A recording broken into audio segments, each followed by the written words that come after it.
Quando a gente fala de membros inferiores, a gente está falando do estudo anatômico muscular de partes como a cintura pélvica, que no caso é o quadril, a região de coxa, a região de perna e a região dos pés. Então, para facilitar o ensino, a gente vai estar aprendendo essas regiões separadamente. Vamos falar primeiro aqui da região de quadril. A região de quadril ela é composta pela musculatura do ilio-psoas. O ilio-psoas é um grupo muscular formado pelo músculo ilíaco, o psoas menor e o psoas maior.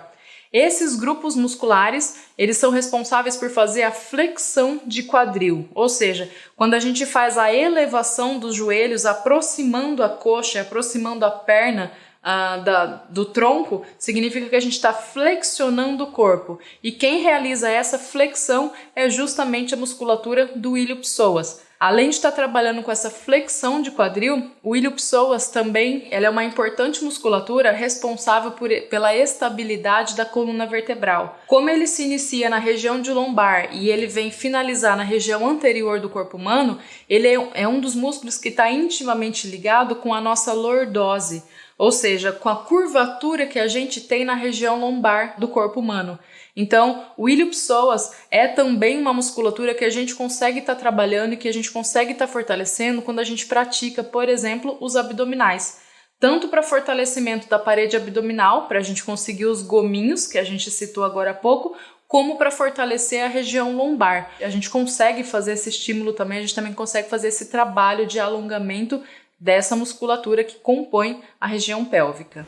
Quando a gente vai falar sobre a musculatura do quadril, a gente pode dividir o quadril em 3 etapas: a região anterior, a região lateral e a região posterior.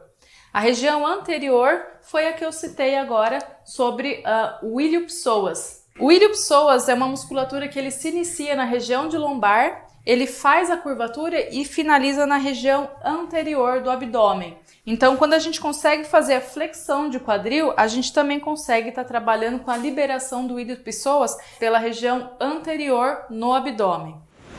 Enquanto o ilio-psoas faz parte da região anterior da musculatura do quadril, na região lateral do quadril, a gente pode citar aqui 2 musculaturas. Uma que é o glúteo médio e a outra que é o tensor da fáscia lata. Então, quando a gente trabalha dentro das atividades físicas ou mesmo dentro da liberação miofascial, com as técnicas de relaxamento da musculatura, a gente vai estar trabalhando com 2 porções musculares, tensor da fáscia lata e o glúteo médio. Na região lateral que compõe a musculatura do quadril, a gente tem o tensor da fáscia lata, que ele se inicia na região de ilíaco, então a gente vem procurando o osso aqui da frente. Encontrei o osso ilíaco, numa linha reta eu vou ter a musculatura que a gente chama de tensor da fáscia lata. Então ela vem com as fibras descendentes. Junto com o tensor da fáscia lata, na região lateral do quadril, a gente tem também a musculatura do glúteo médio. O glúteo médio ele se inicia na crista ilíaca e finaliza no trocânter maior, que é a cabeça do fêmur. Já na porção posterior do quadril, a gente vai estar falando dos principais músculos que compõem essa região. São vários músculos que compõem a região de quadril, mais especificamente do glúteo, do bumbum que a gente chama. Glúteo é o nome que a gente dá para um grupo muscular. Então a gente tem o glúteo máximo, o glúteo médio e o glúteo mínimo. Lembrando que o glúteo médio ele faz parte da região lateral do quadril. Já na região posterior, a gente tem o glúteo máximo, que é a maior porção que a gente tem, que é o formato do bumbum, e abaixo dele a gente tem o glúteo mínimo. Abaixo dos glúteos a gente tem um grupo muscular e dentro desses músculos, dentro desse grupo muscular, a gente pode estar citando um que é muito famoso, que é o piriforme. O piriforme, que eu já até citei a diferença entre a ciatalgia e a síndrome do piriforme, ele é um músculo que se inicia na região sacral e vai finalizar no trocânter maior, que é justamente a cabeça do fêmur. Na região posterior do quadril, a gente tem os principais músculos, porque são muitos músculos que compõem a região de quadril na parte posterior. Mas os principais que a gente acaba citando, principalmente para a gente conseguir fazer a liberação miofascial, é o glúteo máximo, que é essa maior porção aqui do glúteo que a gente encontra. Então, as fibras dele, ele vem na diagonal. Abaixo dele a gente tem o glúteo mínimo, tem os gêmeos e tem uma porção de músculos que inclui também o piriforme. Então, é na região posterior de quadril que a gente vai encontrar a musculatura do piriforme também, que é muito confundida com a ciatalgia. Quando a gente tem a inflamação do nervo ciático, a gente tem a irradiação do nervo, que começa na região lombar, passa pela região posterior do quadril e vai irradiar com dores ou com queimação até a ponta dos pés. Quando é o piriforme que ele está inflamado, a gente tem o que a gente chama de síndrome do piriforme. É uma dor muito localizada e muito parecida, inclusive com a ciatalgia, só que é uma dor muscular. Então ela se inicia no glúteo, ela se inicia abaixo do glúteo, na região posterior do quadril e vai finalizar próximo ao joelho. Tá? Então, essa é uma das diferenças entre a ciatalgia e a síndrome do piriforme, que muitas pessoas acabam tendo dificuldades para entender o que é uma patologia e o que é outra. É muito comum o paciente chegar em cabine para a gente dizer que está com ciatalgia, que o nervo ciático está pinçando, mas é uma dor que ela não tem uma irradiação tão longa quanto o ciático. Então a gente consegue estar trabalhando com a liberação miofascial da musculatura do piriforme para ajudar a controlar essas contraturas musculares.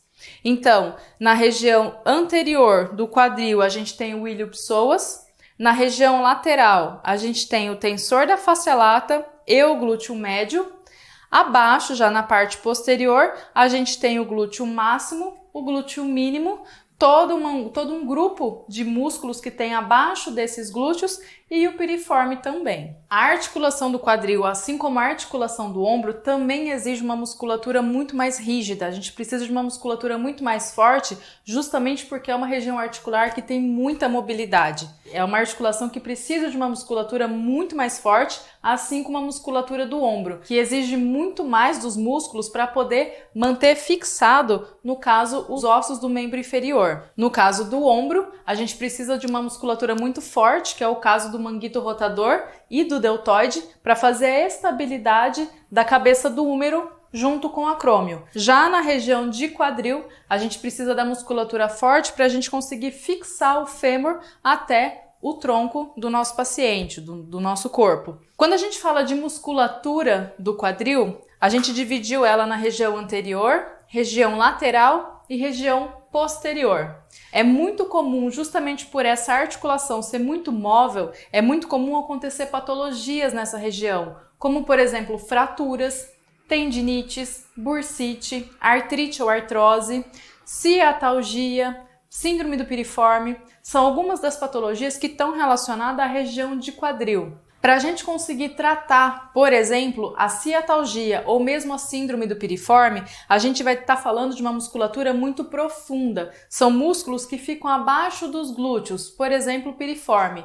Então, mesmo que eu estivesse tentando fazer uma pressão, colocando todo o meu peso e toda a minha força nessa região, ainda assim eu não ia conseguir chegar até a musculatura mais profunda. Então, nesse caso, a gente consegue fazer movimentos da região de membro inferior para a gente conseguir fazer uma liberação com mais eficiência.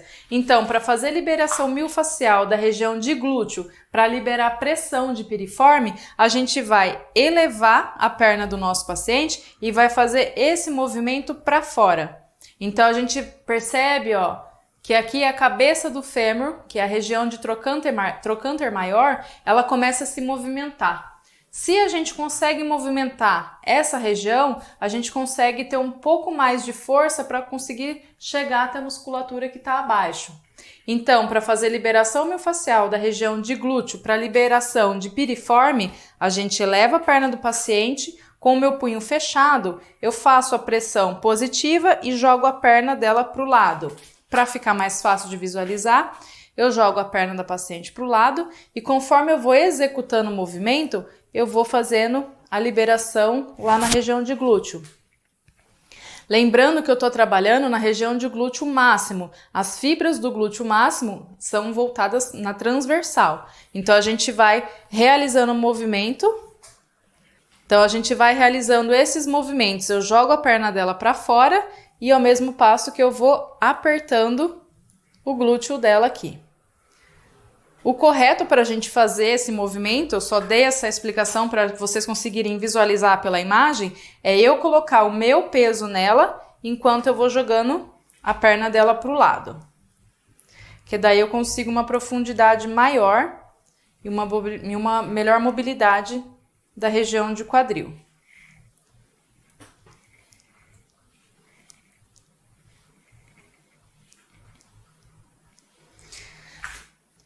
Quando a gente trabalha com esse movimento para poder fazer a liberação profunda dos músculos que estão abaixo dos glúteos, a gente pode estar fazendo esse trabalho manual, colocando toda a força que eu tenho, ou para eu mesma não me lesionar, seria legal também eu colocar o meu cotovelo.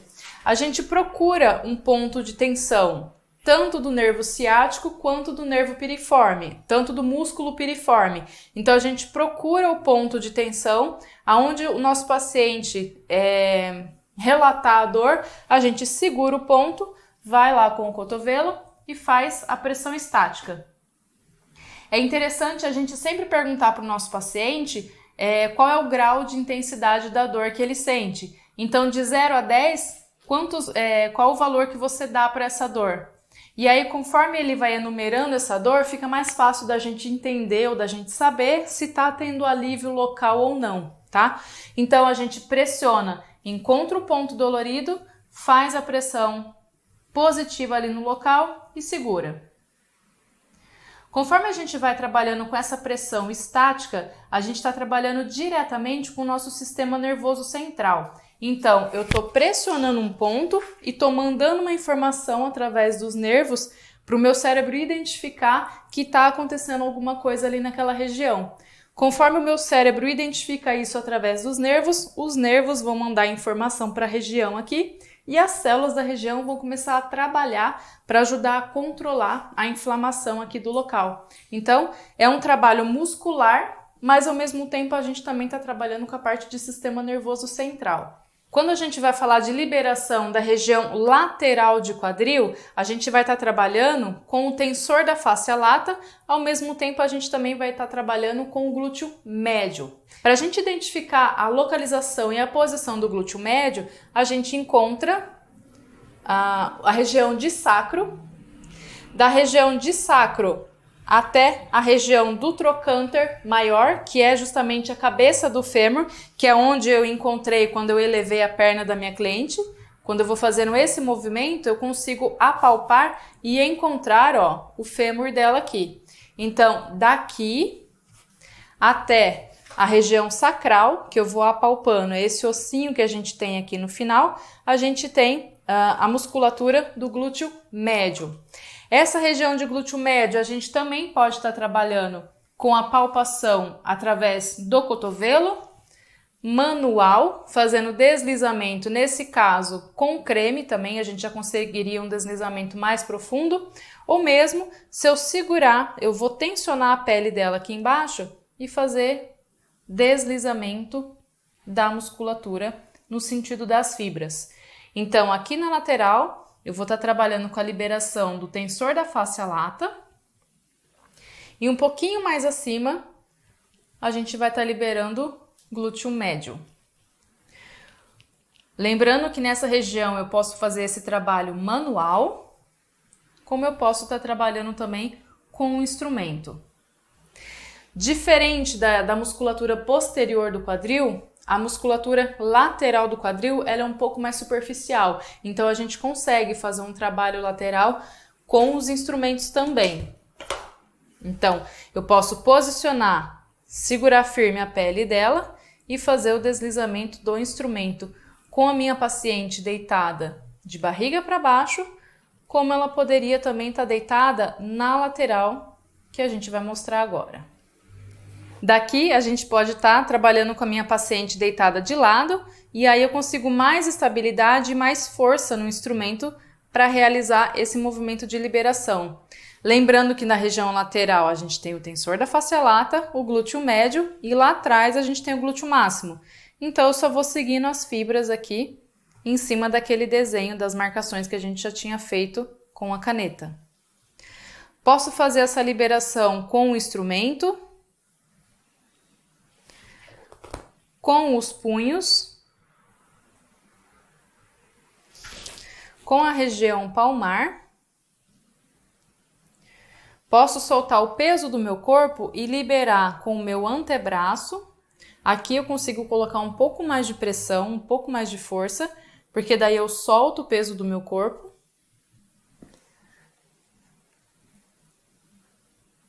Ou eu posso estar trabalhando também a região com a ventosa.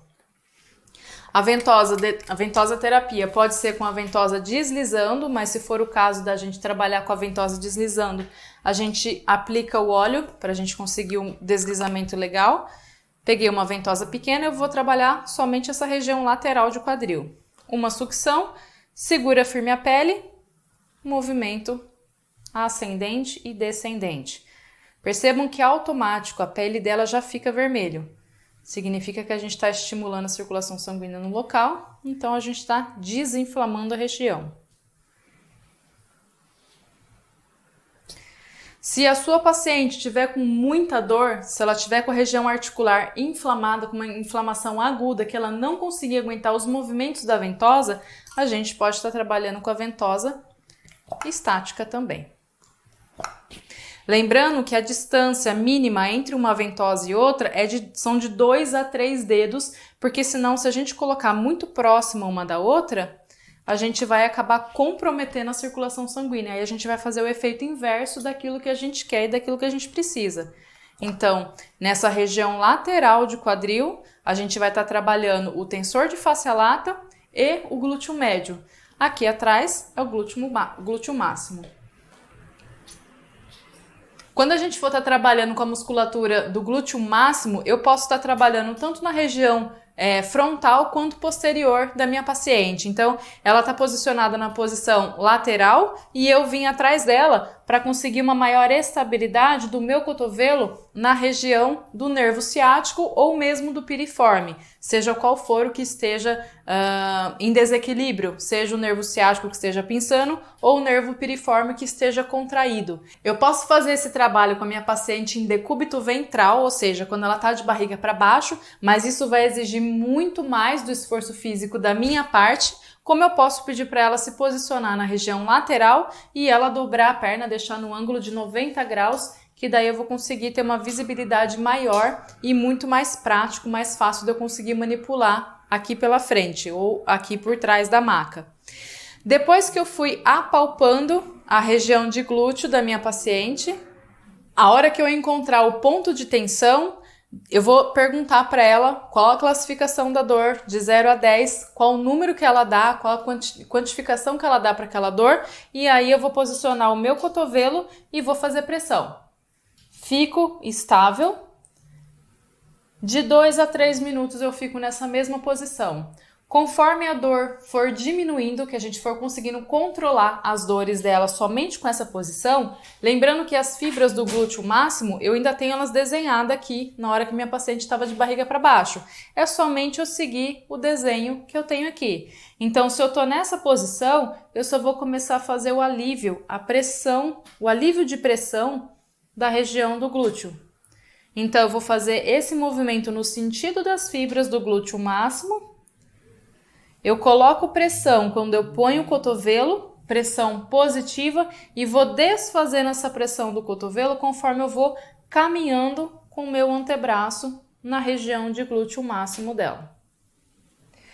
Posso estar trabalhando com ciatalgia e liberação do nervo piriforme com esse movimento. Posso fazer a pressão negativa do ponto com a ventosa terapia. Eu vou apalpando, encontro o ponto de tensão e faço a sucção da ventosa. Mesma coisa, de 5 a 10 minutos, a ventosa vai ficar agindo aqui naquela região, vai aumentar a circulação sanguínea e também vai desinflamar o nervo. Além da ventosa terapia, se você tiver disponível aí, você pode estar usando a pistola com a ponta cônica, que ela já trabalha o ponto específico de dor. Como o nervo ciático e aí o piriforme é um ponto mais específico de dor, a gente pode vir direto com o aparelho no local. Nesse caso, eu já tenho a marquinha da ventosa, então já ficou o ponto certo para eu poder posicionar o instrumento aqui. aumento circulatório, aumento da circulação linfática também e uma pressão mais profunda a nível muscular para eu conseguir relaxar a região.